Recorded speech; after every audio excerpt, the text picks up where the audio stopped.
ابو ہریرہ رضی اللہ تعالیٰ عنہ سے روایت ہے کہ جب اللہ تعالیٰ نے حضرت آدم علیہ السلام کو پیدا کیا تو ان کی پشت پر ہاتھ پھیرا، یوں وہ تمام روحیں جنہوں نے تا قیامت اس دنیا میں آنا ہے چیونٹیوں کی طرح نکل آئیں۔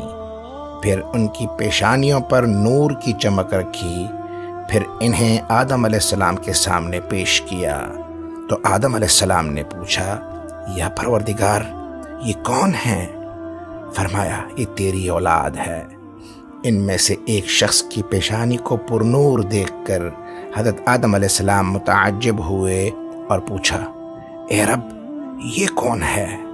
فرمایا، یہ تمہارے بیٹے داؤد ہیں جو آخری قوموں میں سے آئیں گے۔ پھر پوچھا، الہی ان کی عمر کتنی ہے؟ فرمایا، 60 سال۔ آدم علیہ السلام نے درخواست کی، انہیں میری عمر میں سے 40 برس عطا کر دیجئے۔ جواب ملا، اچھا پھر لکھ کر مہر لگا دی جائے گی اور تبدیلی نہ ہوگی۔ پھر جب حضرت آدم علیہ السلام کی عمر پوری ہو گئی تو ملک الموت روح قبض کرنے پہنچ گئے۔ آدم علیہ السلام نے ملک الموت سے کہا کہ ابھی ان کی زندگی کے 40 برس باقی ہیں۔ فرشتے نے کہا کہ کیا وہ تم نے اپنے بیٹے داؤد کو نہ دیے تھے؟ رسول اقدس صلی اللہ علیہ وسلم فرماتے ہیں کہ حضرت آدم علیہ السلام نے انکار کیا۔